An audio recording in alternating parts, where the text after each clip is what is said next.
Hindi ko rin maintindihan kung bakit yung DOA Secretary na walang nagawa para babaan ang presyo ng kuryente, kaya hindi pumapasok ang mga investors dahil tayo pa rin ang pinakamataas ang kuryente sa buong Southeast Asia at medyo ang laking bawas sa bulsa ng mga karaniwang tao ay ililipat sa Department of Environment and Natural Resources.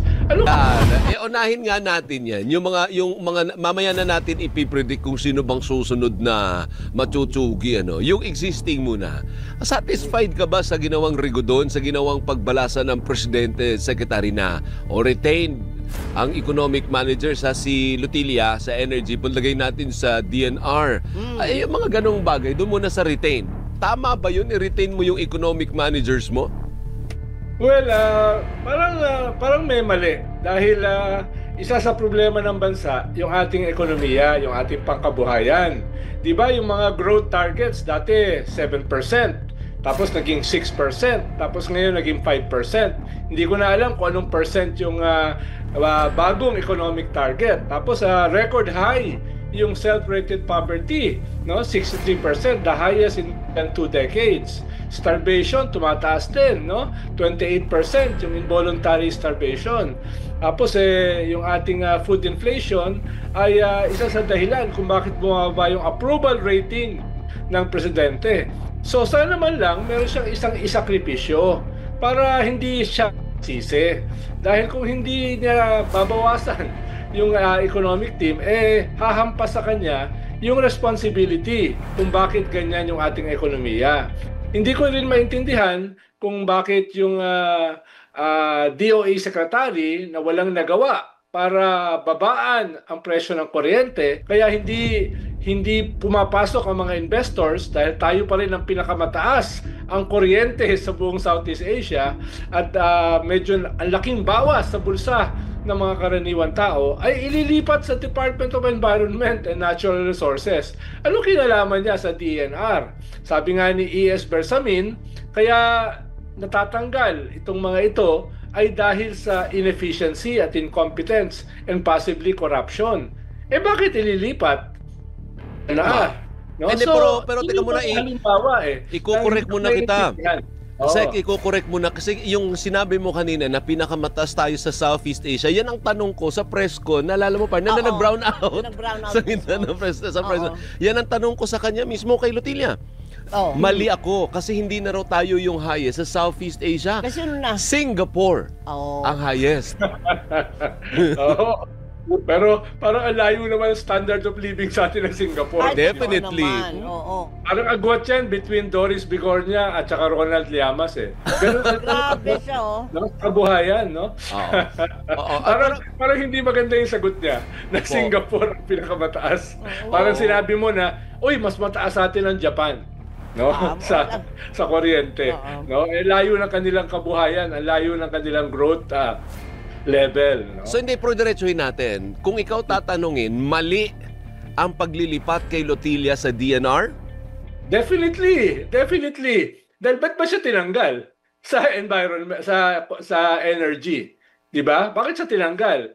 Isa lang doon sa dahilan Either siya ay inefficient or incompetent or corrupt. At yan ay galing mismo kay E.S. Bersamin. So kung isa doon ang dahilan o kaya yung dalawa ang dahilan, bakit siya i-retain? Bakit siya ililipat sa napakahalagang environment portfolio?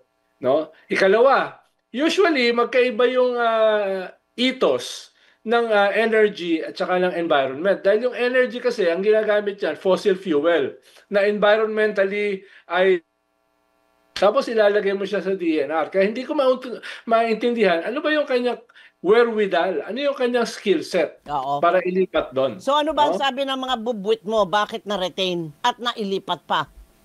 Well, ang problema kasi revamp, dapat gawin mo ng isang buhos. Isang buhos para hindi na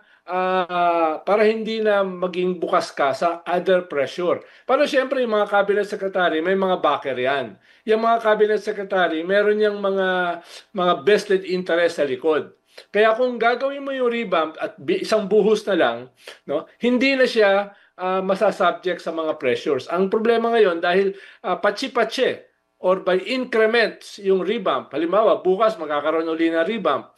Nagiging bukas yan sa mga pressure dito sa mga vested interest na ito, dito sa mga taipan na ito na merong interest doon sa departamento. So malamang yan ay mga pressures galing sa mga interest groups sa ating bansa. Kaya naililipat.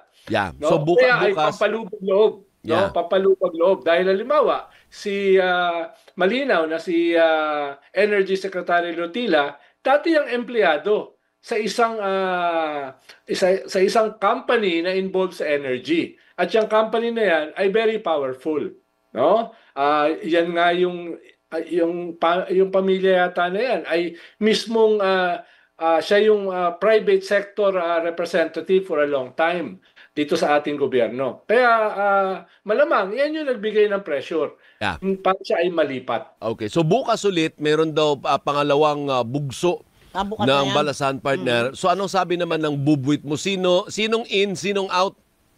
Well, inuulit ko lang na until it happens, it never happened. Correct. Pero yung mga nanganganib ay halimbawa si Solicitor General Guevara, no? Dahil malinaw naman yung kanyang statement na sa issue ng ICC, hindi niya pwedeng i-represent yung gobyerno. Yun ang trabaho niya eh.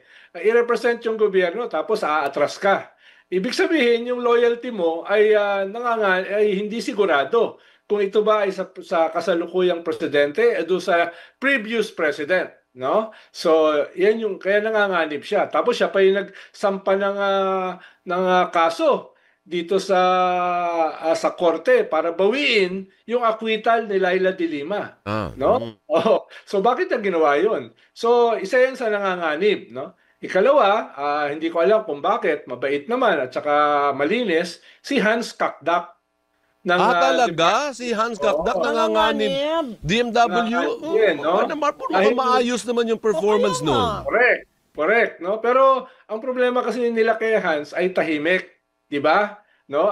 Siyempre, ang gusto nila yung medyo nasa frontline na dinedepensahan ng presidente. At nakikita na ginagawa yung kanyang trabaho. Parang si Secretary Vince Dizon ng DOTR. Di ba? Araw-araw may ginagawa. Araw-araw ay nakikita yung ginagawa. No? Si Hans Kakdak parang silent worker.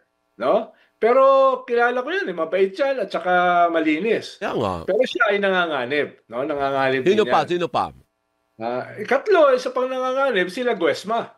Secretary. Bakit? Labor. Ay bakit naman? Dahil wala ka rin naririnig sa kanya masyado. Tapos yung mga manggagawa, hindi siya gusto. Diba? Dahil halimbawa, nung Labor Day, pag Labor Day ay hindi niya dala yung interest ng mga manggagawa. So lalo na kung hindi Labor Day. No? Labor Day na nga hindi pa niya dinadala yung mga request ng mga manggagawa. Halimbawa, itong wage increase na matagal na nakabimbin sa Senado at saka sa Kongreso, tahimik siya dyan. Hindi niya sinusuportahan yan. No?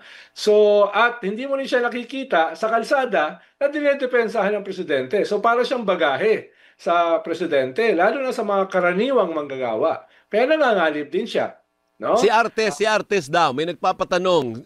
May phone-in question. Si si Camille Postolero pinatatanong si Artes daw ba hindi papalitan? Well, hindi naman lumalabas yung kanyang pangalan. Itong mga tatlo yung mga nanganganib, di ba? May mga issues din, halimbawa kay Secretary of Health, Ted Herbosa, dahil ang daming utang ng DOH sa mga private hospital.